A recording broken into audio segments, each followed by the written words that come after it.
Merci Amandine, merci Région également pour la superbe organisation de ce colloque. Merci de me faire l'honneur de cette clôture. Donc je vais prolonger ce qui a déjà été dit sur l'intelligence artificielle. Quand on passe en dernier, c'est à la fois plaisant parce que beaucoup de choses ont été dites, on n'a plus besoin de les redire. Ça peut aussi être un danger si on a trop basé ses contenus là-dessus. En l'occurrence, mes prédécesseurs m'ont plutôt facilité la tâche. Donc on va parler d'intelligence artificielle implicitement générative. Il y a d'autres intelligences artificielles que les génératives, dont je vais dire deux mots, mais la plupart sera là-dessus. Je vous mets tout de suite un bingo de l'AI. Voilà, donc la plupart de ces cases, il faut répondre non, et je vais en aborder certaines dans ma conférence. Donc je ne vais pas les prendre une par une, mais ça fait une sorte de résumé de ce dont je vais parler. Alors allons tout de suite dans les questions principales qui vont jalonner cette conférence.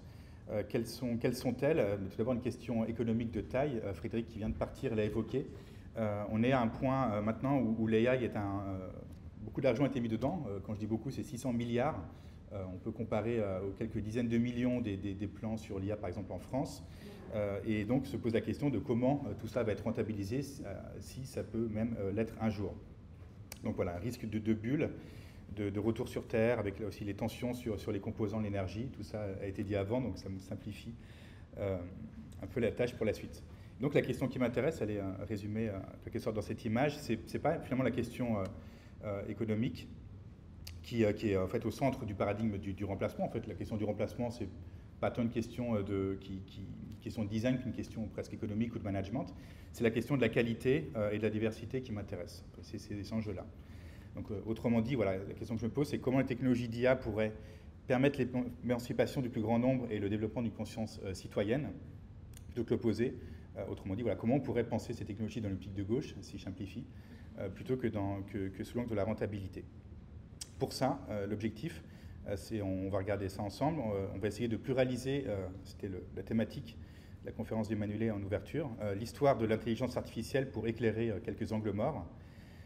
Pour cela, évidemment, on est dans un colloque de design, donc je vais m'appuyer sur des projets en art et design qui, du coup, ont la capacité historique, très ancienne, d'explorer d'autres rapports aux techniques que celles de l'efficacité et de la rentabilité qui sont au centre de l'IA, des IA génératives telles qu'elles sont aujourd'hui couramment exploitées. Et donc la conclusion, je la donne tout de suite, comme ça, si je n'ai pas le temps de finir, au moins vous l'aurez eu, c'est que du coup, face au paradigme du remplacement, je propose de penser l'IA dans des perspectives hybrides, ce qui est beaucoup plus stimulant. Alors, allons vers des questions maintenant de contexte pour situer mon intervention. Alors, je travaille à la Edge Genève, je suis responsable des projets de recherche de l'école. On a mis en place un plan d'action en 2023 qui comprend beaucoup de choses, et donc je vais jalonner ma conférence de certains éléments de ce plan d'action, à la fois pédagogique et de recherche. Voilà, on a fait aussi une exposition à San Francisco, où j'étais juste avant de me rendre au Québec, Assembling Intelligence, qui du coup donne le titre à ma conférence, qui du coup regroupe encore, elle est visible jusqu'au 30 novembre si vous avez l'occasion d'y aller, du coup un ensemble de travaux de recherche et de pédagogie sur l'intelligence artificielle. Alors le plan, donc on va commencer par explorer les biais culturels, en tout cas un certain nombre d'enjeux politiques au centre de l'IA générative. Il y aura ensuite deux projets de recherche, disons futurs ou qui pourraient démarrer tout bientôt. Et puis on reposera la question de l'hybridité en conclusion. Juste mise en garde, voilà, comme je vais parler de biais dans l'IA, certaines images contiennent des propos, enfin en tout cas des contenus racistes et ou sexistes, parfois les deux malheureusement. Donc juste pour vous signaler ça. Alors, allons dans les questions politiques. Donc, je vais passer en revue un certain nombre de problèmes politiques que posent les IA génératives avant d'en voir peut-être des échappées ou des alternatives à travers les pratiques créatives. Je vais passer là-dessus. Tout d'abord, Frédéric l'a déjà dit, l'absence de sémantique. Voilà, quand on parle d'intelligence artificielle, on a toujours tendance à anthropomorphiser, à prêter une intention derrière, alors que c'est de la statistique qui est en jeu. Par exemple, ChatGPT calcule, comme bien d'autres systèmes, la probabilité qu'un mot ait une chance d'arriver après un autre, peu importe que la phrase complète ne corresponde pas à des faits ou la vérité. Ce n'est pas la question en fait, des modèles, des transformers, c'est la question de la probabilité, pas la question de la vérité qui est en jeu. Donc pour limiter la création, ça tombe bien. La notion de vérité, ce n'est pas vraiment une question en art, enfin en tout cas, c'est pas vraiment ça qui intéresse les artistes. Par contre, si vous utilisez ces systèmes pour vérifier des faits ou autres, là, ça peut poser un souci par exemple pour les journalistes. Du coup, de là une mythification. Ici, j'ai recensé avec une collègue en France un certain nombre de visuels, alors majoritairement extraits de colloques académiques, et on voit qu'on a un vrai problème d'imaginaire et de représentation au niveau de l'IA. C'est des robots, presque les mêmes robots d'ailleurs, pas de diversité dans ce champ-là, qui ne disent finalement rien de ce qu'est l'IA générative.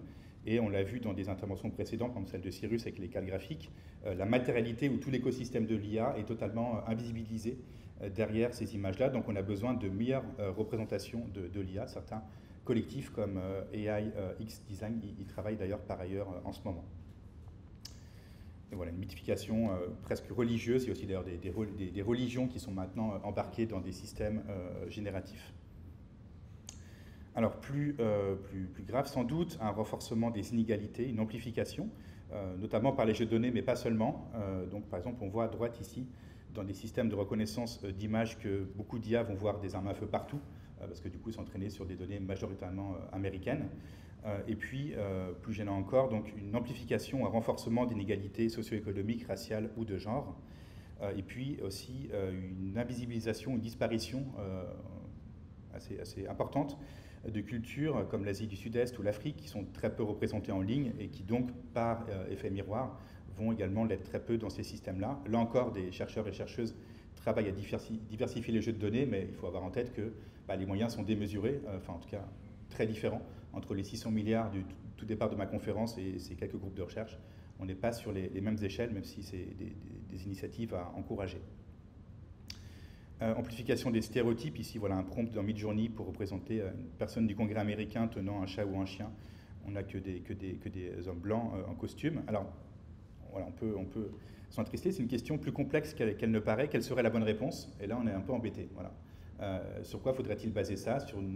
Sur ses propres valeurs personnelles, qui ne sont pas celles du voisin ou d'un autre pays, sur des statistiques, lesquelles, sur des pays. Enfin, on voit que la question, même si on est d'accord sur le problème, les réponses sont très compliquées et c'est illusoire de penser qu'on peut se passer de biais, on en a tous.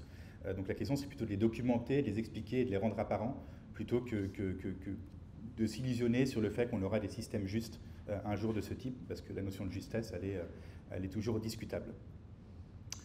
Discrimination également, problème de représentation, voilà ici sur des populations autochtones par exemple, sur lesquelles on va plaquer un sourire américain. Et puis voilà, aussi des biais qui peuvent tendre jusqu'au racisme, on peut le dire. Ici, donc, si on demande un stable diffusion, une représentation d'une personne terroriste, sans donner d'indication de genre, vu que c'est le prompt est en langue anglaise. Voilà, ici, il y a un homme avec plutôt turban sur la tête, de type arabe, et architecte, plutôt un homme blanc en costume, jusqu'à des questions genrées. Tout ça peut évidemment s'associer. Architecte en haut à gauche ou femme de ménage, du coup, je le genre au féminin, vu que c'est ce que l'IA générative propose ici. Donc, je vous renvoie à cet article de Bloomberg qui a magnifiquement documenté ces enjeux-là. Autre enjeu politique sur la vie privée, donc quand vous utilisez des systèmes commerciaux privatisés, vos données sont mises au pot commun, ça va entraîner ces modèles, donc ne mettez pas d'informations confidentielles, comme l'entreprise Samsung l'a fait il y a déjà quelques années, je crois, et du coup les données ont pu être récupérées par d'autres personnes qui utilisent le même système. Tout ça aussi avec des questions de censure. Si on prend Midjourney, donc par exemple, vous ne pouvez pas générer une image du président chinois dans Midjourney, donc il y a un ensemble de termes, mais pareil, qui ne sont pas documentés, y compris certains synonymes, donc on peut les contourner, mais c'est un peu le jeu du chat et de la souris. Et pourtant, Midjourney n'est pas une entreprise chinoise. Question de surveillance également, donc la Chine, mais pas seulement, il y aurait d'autres exemples à prendre en Europe ou aux États-Unis, notamment reconnaissance faciale, ça c'est des débats très importants aujourd'hui. Les enjeux de désinformation également avec les IA génératives, l'ère de la post-vérité, la capacité à générer des contenus photoréalistes, probables, avec une difficulté à distinguer ce qui est vrai factuellement de ce qui ne l'est pas. C'est d'actualité avec les élections aux États-Unis. Voilà, Elon Musk, ses publications mensongères, en tout cas on peut le dire, ont été vues par plus de 1,5 milliard de personnes. Donc c'est assez considérable l'impact que ça peut avoir, surtout dans un contexte tendu comme celui des élections. La question des droits d'auteur a déjà été abordée, alors à vrai dire, elle se pose des deux côtés. La question des droits d'auteur sur les images sources. Est-ce qu'on peut rémunérer les auteurs? Comment on les trouve? Comment on les rémunère? Et puis combien? Si c'est pour gagner une fraction de centime, ça ne servira pas à grand-chose. Donc je pense que cette voie, à vrai dire, elle est assez caduque. Il faudra trouver d'autres solutions. Et puis la question des droits d'auteur appliqués aux productions générées. Alors ça, l'état de l'art juridique est plus clair. À vrai dire, on ne peut pas appliquer un copyright à des images générées, sauf à prouver que le travail était plus complexe que l'écriture d'un simple prompt. Donc il faut documenter le processus, prouver qu'il y a une intention ou un travail plus complexe que uniquement ça. Sinon, c'est forcément des productions libres de droit. Autre enjeu politique, celui de la précarisation. C'est un mot que je propose en remplacement d'automatisation, je trouve qui est plus juste dans bien des cas. Et puis avec aussi l'idée que voilà, on ne remplace pas des humains, on remplace des tâches, et puis on précarise, on utilise des personnes moins payées pour des tâches qui étaient auparavant mieux payées, donc notamment les travailleurs, travailleuses du clic, situés majoritairement en Asie du Sud-Est ou en Afrique, au Kenya par exemple pour ChatGPT, personnes sans lesquelles ces systèmes s'effondrent immédiatement, ne peuvent, voilà. Et c'est illusoire aussi de penser que c'est une phase, puis après on pourra se passer de ces personnes. C'est un travail continu qui est à faire et qui est aussi souvent invisibilisé, ou mal connu en tout cas. Voilà, une fois qu'on a vu ces enjeux politiques, on va maintenant se demander en recherche ce qu'on peut faire autour de ça, qu'est-ce qu'on peut explorer. Et donc je vais vous présenter un projet qui n'est pas encore démarré, même il n'y a pas de date de démarrage, on cherche encore des financements pour ce projet, dans les marges de l'IA, généalogie critique et pratique alternative. Donc c'est un projet qui viserait à pluraliser l'histoire de l'intelligence artificielle. Alors tout d'abord, d'un point de vue strictement technique, Frédéric l'a dit avant moi, c'est une vieille histoire, au moins depuis la Seconde Guerre mondiale, avec plusieurs familles d'IA qui s'affrontent, etc. Et donc on est vraiment tout à droite dans une petite fraction de quelque chose qui est bien plus grand. Ça c'est pour la partie technique, mais il y a aussi d'autres histoires, notamment dans l'art et dans le design, qui sont oubliées, qui mériteraient d'être réactivées en différents territoires et différentes époques, et qui permettent de prendre du recul sur les biais et la situation contemporaine. Donc ce projet viserait à, comme ça, explorer 4 territoires, 4 histoires, et à les associer et à étudier des recoupements. Donc le projet, comme je dis, n'est pas encore financé, il y a quand même 2 esquisses de ça. Il y a un PhD, un doctorat à la aide d'Héloïse Vaux qui se rattache à ça, puis une pré-enquête que j'ai effectuée à San Francisco cet été. Alors les cas d'études, quels sont-ils dans ce projet ? Tout d'abord, il y a ce cas, pas très connu, je pense, la Dolphin House, une maison étrange construite dans les îles Vierges dans les années 70, qui en fait visait à explorer la capacité à dialoguer avec un dauphin, ou plusieurs dauphins. Donc c'était un chercheur en cybernétique, John C. Lilly, qui avait fait ça, assisté de Margaret O, qui du coup était l'assistante en quelque sorte, qui était chargée d'échanger avec ce dauphin. Donc c'est un projet vraiment très étrange, qui du coup interroge les relations entre humain et non humain, la pensée alien. C'est un projet financé par la NASA également, et même à la fin de l'expérience, du LSD a été administré aux dauphins, donc il y a aussi une réflexion sur la pensée psychédélique. Je vous montre quelques images de ce projet. Donc l'enjeu de Héloïse Vaux, qui est doctorante à l'aide, c'est de réactiver cette histoire-là, de la mettre en lumière par aux réflexions actuelles sur l'Anthropocène. Le langage aussi, mais du coup le langage animal, c'est quelque chose dont on parle assez peu dans les intelligences artificielles. On a toujours tendance à tout réduire à l'humain. Puis évidemment les questions éthiques de genre, il y a aussi une relation assez étrange qui se joue à 4 entre le dauphin, John C. Lilly, l'assistante Margaret O, et puis une personne dont j'ai plus le nom en tête qui filmait l'ensemble des expériences. Donc elle documente tout ça sous forme de performance, comme une qui a été donnée à la aide cette année dans une journée d'études organisée par Cyrus, qui a parlé ce matin, sur les pratiques algorithmiques.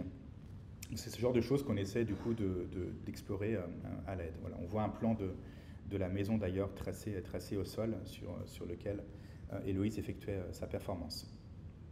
Donc ça permet de compléter ou de décaler des approches qui sont précieuses comme celle-ci, donc cette cartographie planétaire d'une enceinte Amazon Echo effectuée par Kate Crawford et Vlad Angeler, qui du coup répertorie les écosystèmes humains, naturels, ou en tout cas les hybrides entre tout ça, qui permettent à ces objets en apparence simples de fonctionner. En fait, il faut tout un labeur très, très complexe.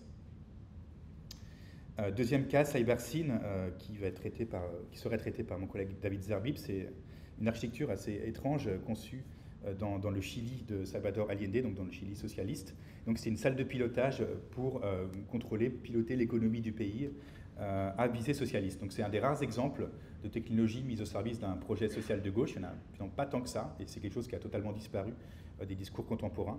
Donc ce serait d'aller revoir ces archives-là, qui ont déjà été étudiées, mais sous l'angle de l'IA générative, Et donc il y a aussi tout un travail de design fait par Guy Bonziébé, et l'architecte c'est Stafford Beer. Donc c'est d'aller regarder aussi la façon dont on s'incarne dans des espaces, pas uniquement dans des interfaces bidimensionnelles. Donc c'est un projet assez étrange et fascinant. Troisième cas assez majeur, assez incontournable, celui-là, le cas chinois. On a tendance à réduire l'IA à l'Amérique du Nord. Ce n'est pas du tout le cas. La Chine a davantage d'investissements sur le terme monétaire que les États-Unis aujourd'hui, avec du coup, entre imitation et différence, c'est assez ambigu. Il y a aussi le récit dominant d'une nouvelle guerre froide entre les États-Unis et la Chine sur ce plan-là, qu'il faudrait du coup interroger ou nuancer sans doute. Les choses sont plus complexes. Il y a déjà une interdépendance entre les deux. Et puis d'autres valeurs, d'autres cosmologies, d'autres religions également qui sont dans les systèmes chinois, qui nous permettraient également de décaler peut-être les clichés ou les soucis, les biais qu'on peut voir dans les IA, disons, occidentales, qui sont du coup pas universelles. Donc c'est d'aller voir dans des centres d'art avec des pratiques en art et design en Chine comment les choses se jouent là-bas, au-delà des clichés qu'on peut avoir, qui sont aussi vrais par ailleurs, sur la surveillance. Et puis le dernier cas, c'est Silicon Valley. Ce serait de décaler aussi peut-être le monodiscours au cœur même de la Silicon Valley entre les discours des entreprises et les personnes qui travaillent pour elles. Et donc ce serait possiblement une enquête création qui viserait à confronter les discours des technocritiques aux personnes qui créent l'IA. Parce que du coup, finalement, ce n'est pas des choses qui sont très connues de ces personnes-là. Donc d'aller demander à ces personnes, connais-tu les Kate Crawford ou autres et de voir comment ces personnes réagissent. Ce serait sans doute intéressant pour faire surgir des failles à la fois dans les critiques et puis d'enrichir aussi sans doute la façon dont ces technologies sont conçues. Donc voilà, il y a un premier repérage qui a été fait à San Francisco cet été, du coup entre lieux autogérés et puis les big tech que vous connaissez jusqu'à Stanford, où j'ai pu échanger du coup avec des personnes qui sont expertes dans ces systèmes-là, mais qui se posent peu de questions éthiques. Et une régulation sera sans doute nécessaire. Ici, oui, une voiture qui a une plaque d'immatriculation Deep Learn. Donc voilà, les questions écologiques ne sont pas vraiment un enjeu pour l'instant, en tout cas chez ces personnes-là. Donc voilà, on pourrait du coup, en croisant tous ces axes, contribuer à... Alors on voudrait filmer tout ça, puis faire un documentaire à la fin. Donc évaluer la pertinence de cas d'études minoritaires, redéfinir le concept d'intelligence, préciser quelle place l'art et le design peuvent jouer là-dedans, et puis tester le medium filmique comme format de recherche, qui est quelque chose qu'on explore déjà à la aide. Puis croiser tous ces cas. Je pense qu'il sera intéressant, c'est plutôt ce qui va se passer entre ces cas plutôt que les cas individuels, pour du coup y voir plus clair et ouvrir la compréhension de ces systèmes techniques. Deuxième projet qui lui a obtenu de financement sur les sexualités et les machines, Fucking Tech. L'idée, c'est de regarder la question des sexualités. Beaucoup de gens déjà aujourd'hui parlent à ChatGPT comme petit ami ou une petite amie, mais c'est devenu un business beaucoup plus important. C'est un projet que je mène avec Saul Pandelakis, qui est enseignant-chercheur à Toulouse, qui est par ailleurs auteur de science-fiction. Et donc l'idée, voilà, on utilise ces robots, les sexbots, qui à la base étaient un objet de science-fiction. Peut-être vous connaissez le film Ex Machina, où du coup des personnes humaines ont des relations sexuelles avec des robots, mais ces objets maintenant commencent, enfin depuis plus de 10 ans qu'on utilise ça avec Saul, ces objets depuis peu commencent à être commercialisés. Donc je lui ai emprunté quelques slides pour cette explication. Donc c'est souvent des robots anthropomorphes qui du coup peuvent réagir, qui embarquent de l'IA, en tout cas soi-disant. C'est compliqué à vérifier, c'est pas encore vendu vraiment en Europe, ça vaut très très cher. Et qui peuvent réagir du coup à des mouvements. Donc c'est aussi la question de comment on encode du désir dans des machines, qui est une question assez ancienne. Et voilà, on voit du coup que ces machines reproduisent des biais sexistes, racistes, de genre également. Donc on inventorie ces objets-là, on documente la façon dont ils fonctionnent, et puis la version un peu de poche, en quelque sorte, ce sont ces applications de virtual dating, donc petit ami virtuel, c'est souvent féminisé. Donc l'idée, c'est d'aller regarder ces productions, les problèmes politiques qu'elles engagent, mais on considère, enfin on part d'un a priori qu'on porte un regard de design de ces objets-là, et ce ne sont pas des objets qui sont forcément perdus pour le design, au sens où il y aurait d'autres choses à faire que uniquement répondre à une soi-disant frustration masculine. Ça peut aussi être à but éducatif, au sein d'un couple. Enfin, l'idée, c'est vraiment d'ouvrir les usages, de pluraliser les sexualités par ces machines, plutôt que la direction dominante, qui est de les normaliser davantage. Il y a aussi la question de la pédopornographie. Enfin, beaucoup de problèmes se posent par rapport à ces objets-là. Donc, première cartographie de comment se situe l'IA dans tout ça. Et donc, l'idée, c'est comment on pourrait redéfinir et pluraliser, du coup, la sexualité, ou plutôt les sexualités, par ces robots. Donc on veut du coup faire un état de l'art, on veut documenter tout ça, outiller les technologies d'une approche progressiste, et en termes de livrables, du coup on travaillera avec des auteurs, autrices de science-fiction dans une approche queer pour proposer des performances, des récits, et puis également prendre le contre-pied de ces applications de dating pour proposer un générateur de fiction érotique, si possible voix et images, ce serait plus plaisant d'avoir de la voix si on y arrive, qui associerait du coup des textes écrits par du coup, des personnes humaines et des textes générés en partie à partir de ces récits écrits par des humains, donc un texte hybride entre humains et machines, sachant qu'on peut, il y a des techniques pour, si ça vous intéresse, on pourra y revenir dans les questions, il y a des techniques pour paramétrer des parties de récits qui sont générées avec des parties qui sont écrites par des humains, et proposer une cohérence qui tient la route en termes de récits. Donc on va travailler avec cette développeuse, designer Tamara Leites, qui est experte de ces chatbots. Il me reste un quart d'heure, 20 minutes, je pense que ça va aller. Donc perspective hybride, donc au-delà de ces deux projets, maintenant je vais montrer quelques projets extérieurs à mon école qui du coup problématisent ou hybrident humain et technologie. Ce qui d'ailleurs est même la définition de l'être humain lui-même, à vrai dire. C'est presque une banalité de dire que l'être humain est hybridé par la technique, mais ça se joue en tout cas de façon peut-être plus intense avec ces intelligences artificielles. Tout d'abord, on parle beaucoup d'IA générative, on appuie sur un bouton, ça donne un résultat, un prompt. Bon, ça c'est la façon assez basique de voir les choses, mais on peut utiliser l'IA générative à certaines phases d'un processus créatif et le mélanger avec d'autres types d'IA non génératives et d'autres types de techniques. C'était l'objet de ce workshop à la Genève Thinking Machine, où du coup des étudiants et étudiantes ont créé tout un workflow pour concevoir des contes, donc des récits, et du coup l'IA générative est utilisée à certains moments, mais pas à d'autres. Et donc ça rend le processus et du coup le résultat également plus intéressant. Je vais malheureusement passer vite sur ce projet. L'IA peut également être utilisée pour accélérer des processus, mais l'accélération elle-même donne des nouvelles idées.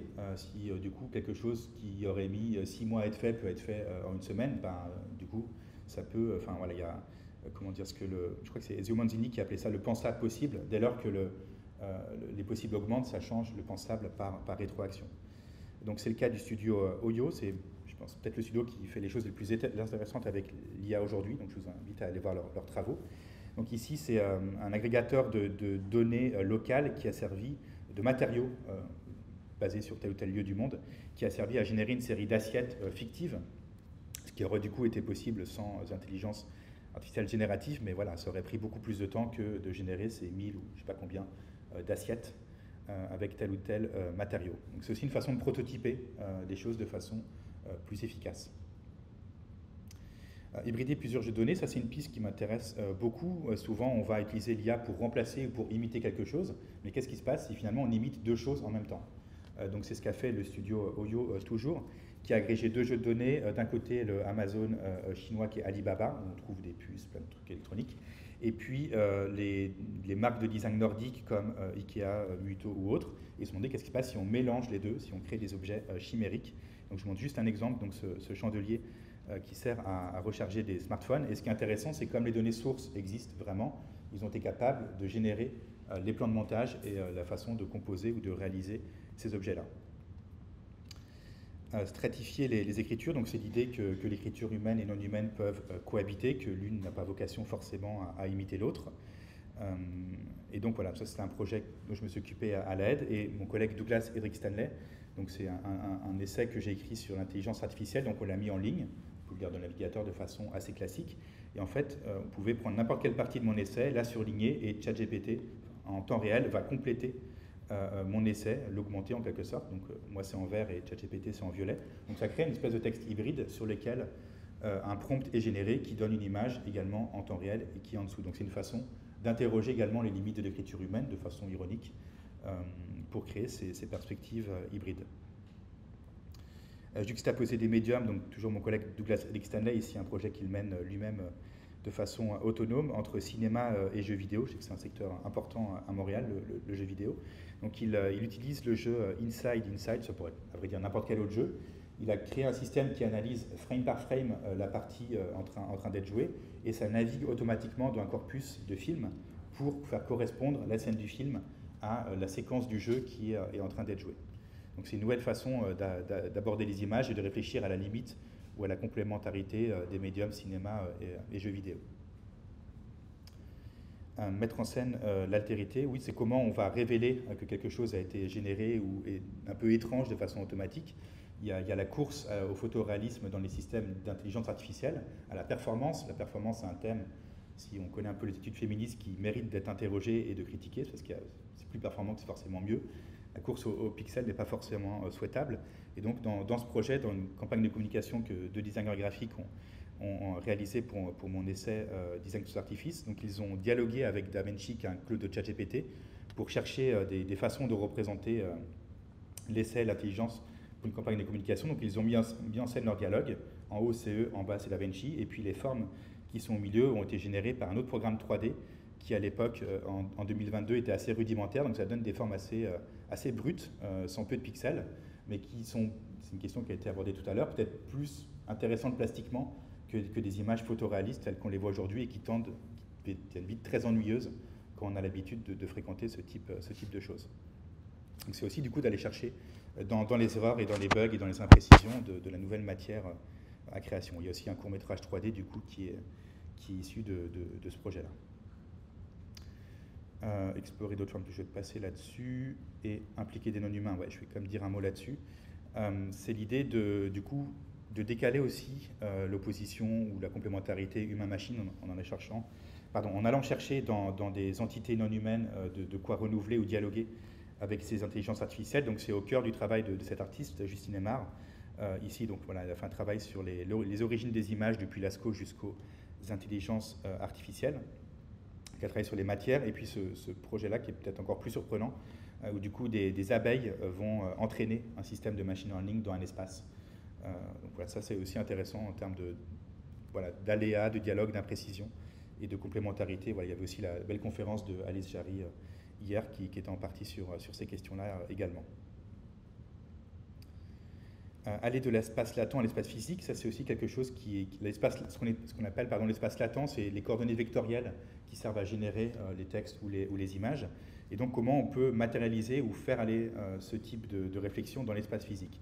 Il y a une confusion que je trouve assez dommageable, c'est on dit voilà, l'IA peut remplacer l'art parce que regardez, il y a une image qui ressemble à une œuvre d'art. Oui, mais c'est une image, c'est pas une œuvre d'art, c'est des choses très différentes. Et donc il y a finalement peu de personnes qui posent la question de comment on peut scénographier, incarner, mettre dans un espace des productions générées et du coup, qu'est-ce que ça peut produire comme sens.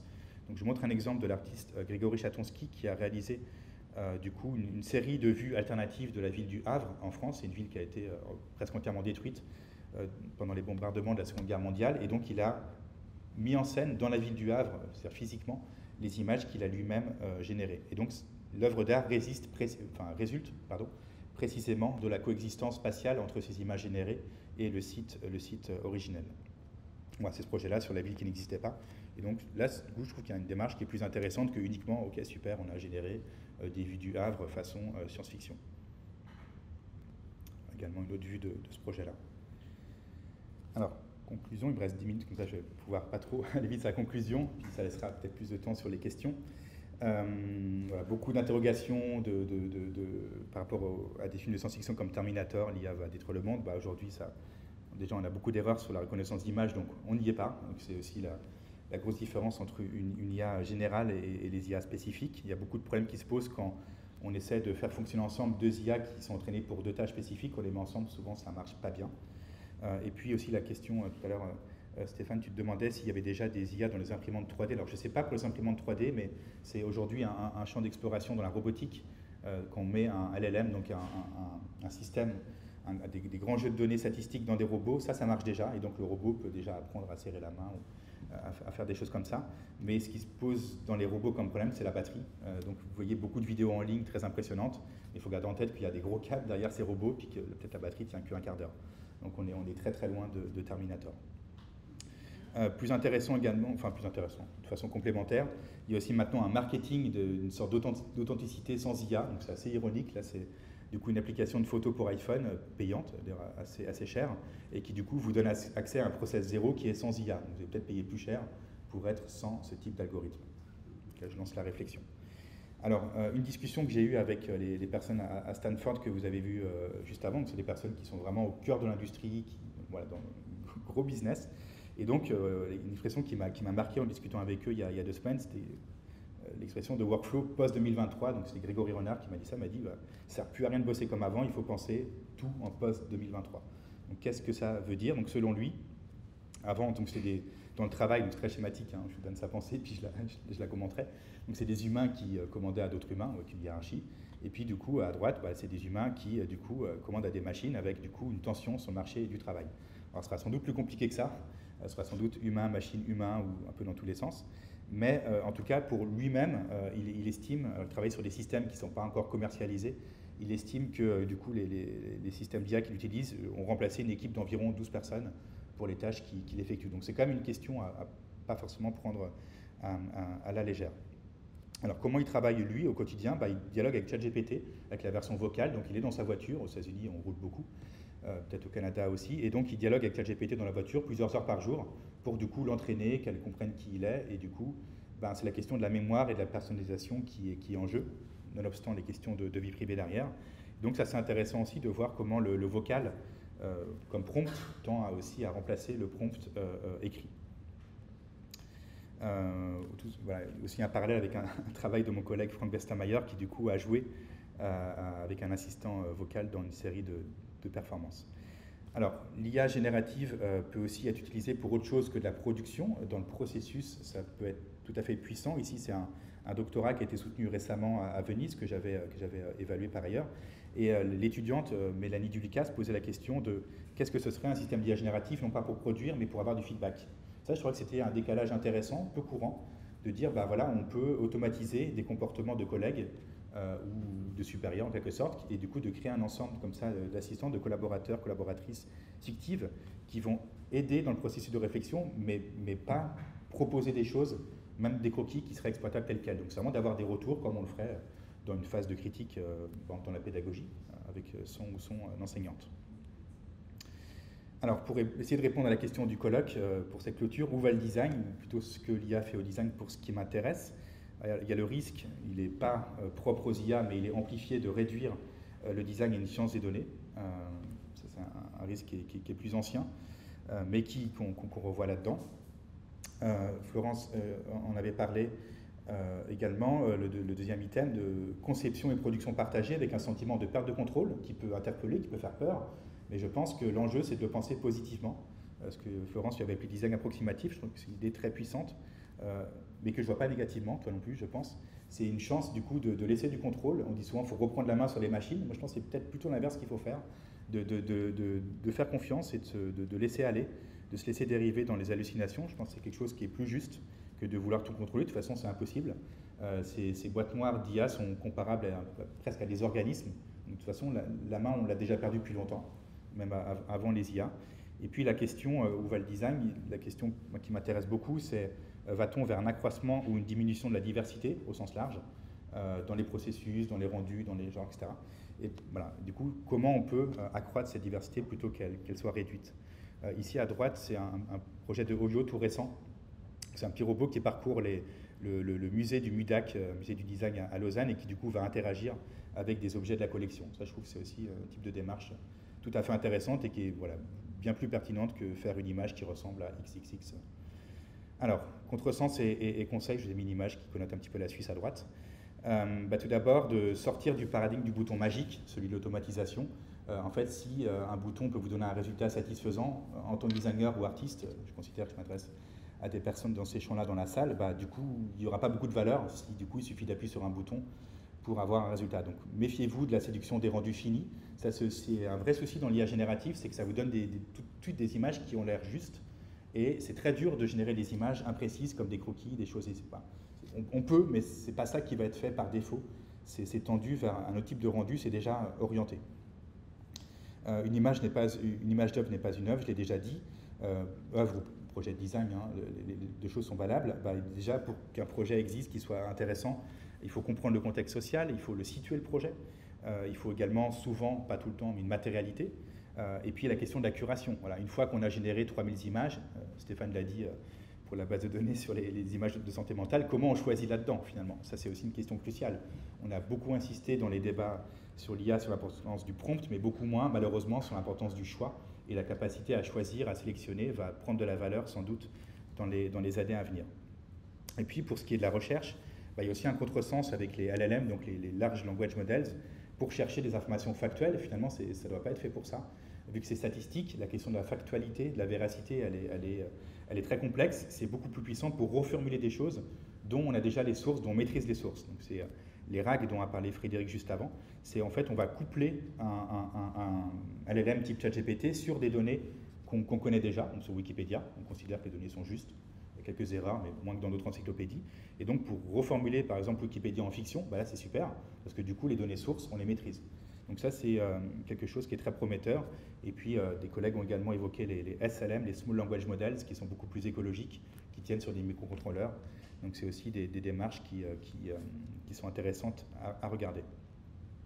Mutation des professions, on va vers des choses plus concrètes. Pour les designers notamment, les délais vont sans doute s'accélérer par rapport à la relation client, parce que du coup, quand on a l'imaginaire qu'on appuie, que ça donne un résultat en quelques secondes, les clients vont avoir du mal à comprendre qu'une démarche de design prend des semaines ou des mois. On va pouvoir sans doute accélérer une partie du processus grâce aux IA pour rattraper cette exigence, peut-être. L'importance de la relation client va prendre de l'importance, on en avait déjà évidemment, mais parce que du coup, ce qui a de la valeur, c'est la capacité à entendre, à comprendre, à reformuler, peut-être plus qu'à produire. Et donc, quelle valeur on va pouvoir donner à ce dialogue et à cet conseil, ça va être très important. Parce que finalement, face à un prompt, il faut déjà savoir ce qu'on veut, mais beaucoup de clients ne savent pas ce qu'ils veulent. Il faut faire comprendre que la valeur ajoutée des designers réside là-dedans, et puis la capacité, c'était déjà le cas avant les IA, mais peut-être encore plus pour les designers, à expliciter leur valeur ajoutée. Si vous n'êtes pas capable de raconter de façon très simple quelle est votre valeur ajoutée par rapport à l'IA générative, ça va être compliqué d'avoir une valeur économique espérée derrière. Sur les processus de travail, ces questions de workflow, de processus post-2023, on va aller vers des planifications de tâches beaucoup plus complexes que les prompts qu'on voit aujourd'hui d'ici 1 ou 2 ans, de pouvoir baser sur des historiques de comportement, d'agréger des données, de les reformuler, de les mettre en tableau qui deviennent un jeu, qui deviennent un film. Donc on va pouvoir aller vers des choses en plusieurs étapes qu'on va scénariser un peu comme des réalisateurs de films.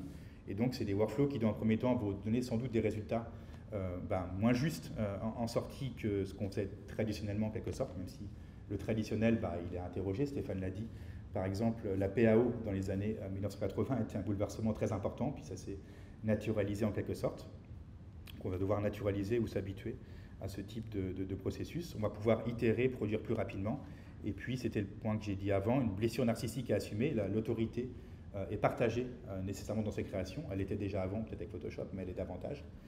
Et donc, voilà, il faudra réussir à penser ça positivement. La question des modèles économiques, il y avait plusieurs questions là-dessus. Si vous voulez, j'y reviendrai dans les échanges. Une mutation dans les chaînes de valeur, ça c'est très clair, assez brutal. Donc, il faudra des réflexions pour rediriger de façon plus soutenable les choses. Le modèle du droit d'auteur est à bout de souffle. Souvent, il rémunère des personnes après la mort de l'auteur ou de l'autrice, mais du coup, nous, ce qu'on veut, c'est plutôt rémunérer les gens qui prennent des risques plutôt que les petits-fils de Walt Disney, qui du coup n'ont pas pris de risques. Donc, il faudra penser d'autres choses. Vers où on peut aller, j'ai quelques idées. Donc, il y a l'idée d'un IA comme bien commun, d'aller vers des systèmes libres de droit qui peuvent être gérés par des communautés. Également des licences à redistribution, qui sont un peu une alternative aux licences libres, et qui nécessitent qu'une personne qui prend quelque chose doit remettre quelque chose dedans en échange, un peu comme du troc. La question du revenu universel, ça pose beaucoup de problèmes, mais c'est peut-être une piste qu'on devrait explorer. Le financement par les communautés peut également être une piste, c'est valable dans le jeu vidéo, dans le crowdfunding, ce genre de choses. Et puis la blockchain, qui est technologique, a beaucoup de problèmes, mais qui permet une redistribution en temps réel et une traçabilité accrue. Quelque chose que j'ai étudié par ailleurs, c'est le schéma qui est à droite, un projet qui s'appelle CryptoKit, dont je me suis occupé il y a 2 ans, qui visait à représenter la blockchain visuellement, puis du coup en creux également à interroger des reconfigurations possibles des chaînes de valeur. Je trouve une expression plus juste que modèle économique. Conclusion de la conclusion, l'IA donc doit être abordée comme un système politique et pas comme un outil, avec l'importance de l'arrêt du design. Je vais passer là-dessus.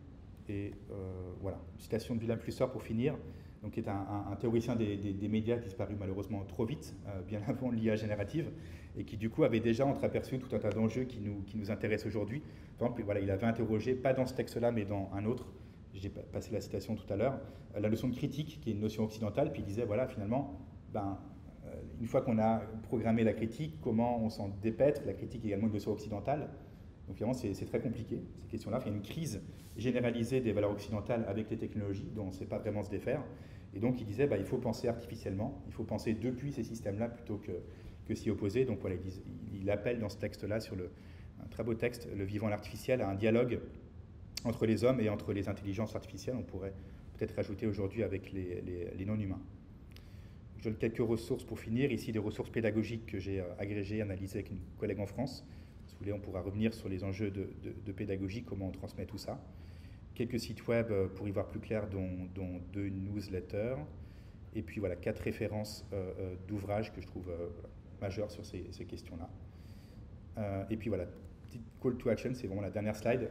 Si vous êtes intéressé par ces enjeux-là, bah, contactez-moi sur les histoires alternatives, les sexualités machiniques, si vous voulez faire un guide visuel de l'IA. Je m'intéresse également aux enjeux du jeu vidéo, sur les questions de diversité, et également un projet de la aide qui va commencer bientôt sur les acteurs, actrices.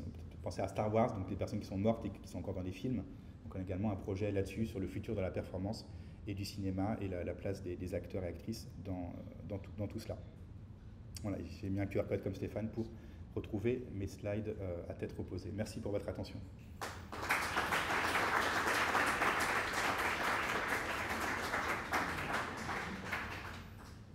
Merci beaucoup Anthony. Je suis sûre qu'on a pas mal de questions.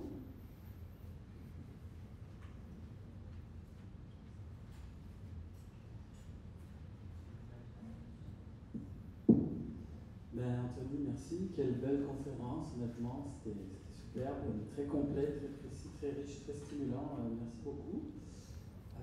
J'ai beaucoup aimé aussi toutes les images de mèmes très drôles. Il y avait plein de niveaux de lecture dans ta conférence. Je m'entendais éclater rire des fois, j'espérais que je ne choquais pas les gens autour de moi. Moi, je regardais les mèmes aussi.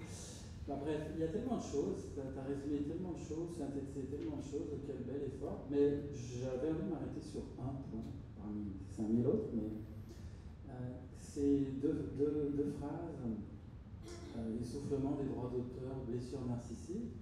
Je voulais savoir ce que tu penses de l'idée suivante, parce qu'on parlait de ça à la pause avec quelqu'un sur peut-être avec Florence, je ne sais plus quoi, sur les droits d'auteur justement.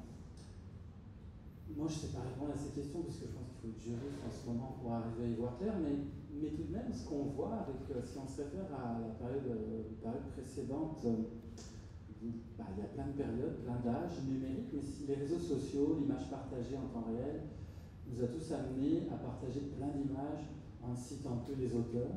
Je veux dire, nous, dans les écoles de design, on met un point d'honneur éthique à toujours sourcer nos images, à mettre les noms des auteurs en dessous, puis on a raison de le faire. En même temps, je pense qu'on participe comme tout le monde aussi à la pratique de partage des images. Moi, je me souviens, il y a 10 et 20 ans, partager des images sur un médium public sans demander une autorisation écrite à son auteur, c'était compliqué. Aujourd'hui, c'est très facile. Donc, je me disais, 20 ans après, ou post-2023, là, c'est encore autre chose. Il y a plein d'images dont on ne connaît pas les sources, etc.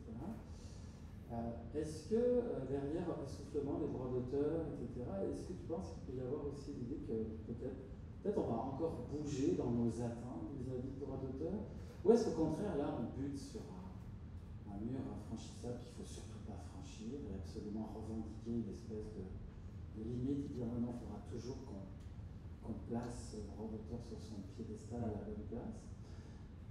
Je dis ça, j'ajoute juste pour bien me faire comprendre des personnes aussi dans la salle, c'est que je ne suis pas en train de vouloir réduire ou limiter le droit d'auteur, mais par exemple, je trouve que ça a été un progrès dans les 20 dernières années qu'on puisse partager tellement plus facilement les contenus, tout le mouvement du copyleft, etc. Donc, comment tu vois ça dans le contexte très très actuel, post-2023, comme tu dis si bien, de l'IA? Bon, déjà, à titre personnel, je suis vraiment dans ce monde du copyleft. Là, le projet CryptoKit, qui vise à documenter la blockchain. De toute façon, c'est un champ, la blockchain, très anarchique ou pas vraiment de site grand monde. Donc, du coup, j'ai mis carrément les données du projet, les résultats, même les données sources, en domaine public, en CC0. Ce qui est assez peu courant en termes de résultats. Je me suis dit, de toute façon, j'assume que personne ne citera jamais, donc autant y aller de façon un peu punk. Bon, après, c'est pas forcément pour tout le monde ce genre d'attitude. Ça marche quand on est payé en amont et que la prise de risque, elle est finalement réduite. Quand je mets essoufflement, c'est qu'en fait, ça marche pas. En fait, c'est un constat avec les plateformes type, je pense aux grandes plateformes en fait, de partage comme Spotify, YouTube ou autres. On voit que les musiciens, il y a une toute petite partie seulement qui arrive à gagner sa vie et que la redistribution des droits d'auteur de ces plateformes, avec le cut commercial X%, qui est considérable, au moins 30% pour la plupart des plateformes, ne suffit pas à assurer une subsistance pour les personnes la majorité, qui créent des choses. Donc il faut aller vers d'autres modèles. Je pensais plutôt au constat actuel, que ce soit dans le jeu vidéo avec Steam, la musique avec Spotify, il y a bien d'autres exemples. Et donc il faut aller vers des systèmes plus redistributifs pour que la valeur créée, que la valeur économique qui est dégagée, aille vraiment vers les personnes qui créent la valeur. Bon, c'est un peu de la science-fiction, des modèles fictifs, mais par exemple avec la blockchain, tu peux avoir des systèmes en temps réel. Si tu vas avoir un film au cinéma, un film, il y a peut-être 100 personnes pour créer un film, et après, donc, il y a des règles assez complexes pour gérer tout ça, puis tu reçois ton argent, même si tu es auteur de livre, tu le sais bien, tu reçois une petite note de droit d'auteur peut-être 1 ou 2 ans après. Du coup, avec ces systèmes-là, tu peux vraiment être en temps réel et puis faire varier les choses. Tu peux en fait programmer la valeur. C'est ça qui est assez passionnant avec ce type de technologie. Tu peux dire, si le film il a reçu un Oscar pour la musique, on va doubler la petite partie qui a été mise dans le smart contract, dans les règles de redistribution, pour que du coup, en temps réel, le musicien soit récompensé de ce prix-là. Donc, tu vois, c'est inviter les designers et artistes à réfléchir au système économique de façon beaucoup plus radicale. Et pour ça, il faut travailler avec des juristes. Moi, sur ces questions-là, je travaille avec la fac de droit de Genève pour explorer du coup ces modèles un peu prospectifs. Donc, je pense qu'il faut un dialogue interdomaine pour que ça puisse fonctionner, mais des juristes qui soient assez un peu punk aussi, en quelque sorte. Il y en a, beaucoup de juristes sont pro droit d'auteur, mais il y en a quelques-uns, on en a à Genève en tout cas, qui réfléchissent au-delà du droit d'auteur. En tout cas, c'est juste pour dire que c'est peut-être un modèle qu'il ne faut pas totalement abandonner, mais qu'il y en a d'autres qui sont possibles. Donc c'est l'idée de pluraliser en fait les modèles économiques plutôt que de dire celui-là n'est pas bon, celui-là est bon, quoi. C'est pour dire qu'il y a des alternatives, certes encore minoritaires, mais qui sont possibles. Donc on essaie de regarder du coup où ça existe. Il y a déjà des plateformes de musique décentralisées pour des petites audiences, et on regarde est-ce que ça pourrait passer une échelle et prendre de l'ampleur.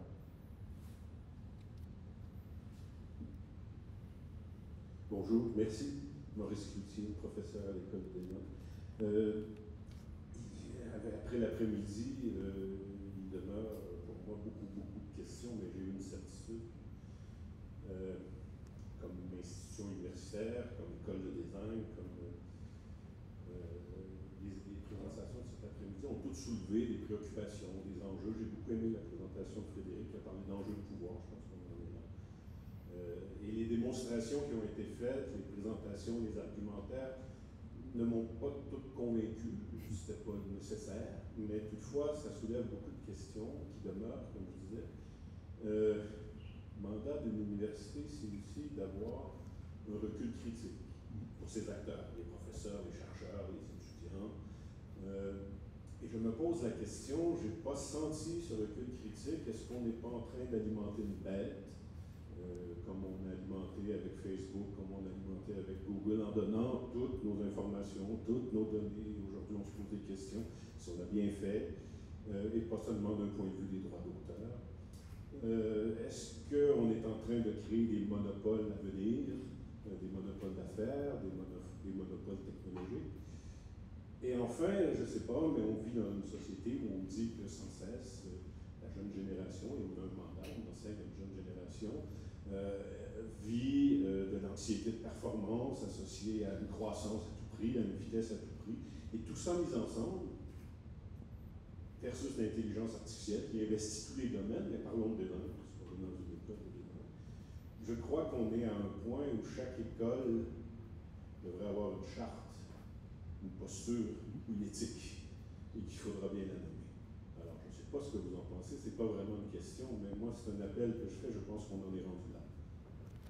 Alors sur les monopoles, ils existent déjà. Hein. Il y a moins de 10 entreprises dans le monde qui sont capables de computer des données à très grande échelle. Ça coûte de toute façon beaucoup trop d'énergie et de stockage pour le faire. Donc de toute façon, on en est déjà là. Pardon ? Ça vous rassure ? Ça me rassure. De toute façon, ça existe, il faut faire avec. Je veux dire, je peux être contre les voitures, malheureusement, elles roulent dans la rue. Après, il faut faire avec. C'est plutôt ça la question qui m'intéresse. Parce que de toute façon, je n'ai pas le pouvoir d'un coup de baguette magique. C'est une question de régulation après. Donc j'ai envie de dire, il faut voter à gauche. Ça peut être une solution. La politique viendra plutôt de la régulation que du design, en tout cas à cette échelle-là. Et après, j'ai quand même plaidé en fin de conférence pour des petits jeux de données, de l'open source, etc., qui permettent des alternatives à ces grands groupes. Mais il ne faut pas non plus voiler la face aux différences de moyens entre l'UQAM et Meta. Vous voyez qu'on n'est pas tout à fait dans les mêmes échelles d'investissement, malheureusement pour l'UQAM, peut-être. Mais voilà, donc il faut être modeste sur ce qu'on peut faire, et ça ne veut pas dire qu'il ne faut rien faire non plus. Mais je ne crois pas avoir pris la défense ou vous avoir dit d'acheter les actions Nvidia, enfin, c'est pas mon propos, si vous l'avez compris comme ça en tout cas. Et par rapport aux chartes éthiques, oui, il y a déjà beaucoup d'écoles, quelques-unes, qu'on met ça en place. C'est le cas dans mon école, on a un plan d'action qui comprend aussi des enjeux éthiques et politiques. Ça peut aussi des fois se régler un peu au-dessus. Nous, dans le cas de la aide, on dépend de la HESSO qui est un ensemble d'écoles. Donc il y a aussi plusieurs étages de régulation et d'éthique. Mais oui, c'est une réflexion, c'est clair, peut-être qu'elle a déjà eu à l'UQAM, je ne sais pas. Hein, malheureusement, je n'enseigne pas ici pour pouvoir répondre à votre question, mais en tout cas, c'est quelque chose qui doit être discuté assez rapidement. Donc je peux juste peut-être vous donner quelques éléments de ce qu'on a fait. Depuis du coup, janvier 2023, chaque enseignante de l'école, pour chaque cours de l'école, doit préciser dans la fiche du module comment l'IA est intégrée ou pas, pourquoi faire et à quoi ça sert. Donc voilà, parfois c'est juste rien, on ne va rien faire avec, mais au moins la question peut être posée pour les cours pratiques, théoriques, tout type de cours. Les personnes sont amenées à s'interroger, mais pour que ça fonctionne, il faut aussi former les gens à ces enjeux-là, pas techniques, hein, pas pratiques aussi, pourquoi pas, mais aussi aux enjeux politiques. Je ne crois pas les avoir mis de côté. Comme le premier tiers de ma conférence était que là-dessus, sur les enjeux politiques, du coup, à bien comprendre ce que c'est pour après faire des choix éclairés. Donc c'est aussi la formation du personnel qui est en jeu derrière ces enjeux de charte. Sinon, si c'est juste 2 personnes qui décident, pour l'ensemble du personnel, ça ne fonctionnera pas. Je pense qu'il faut quelque chose de beaucoup plus dialogique. Merci. Est-ce qu'on a une dernière question pour l'après-midi?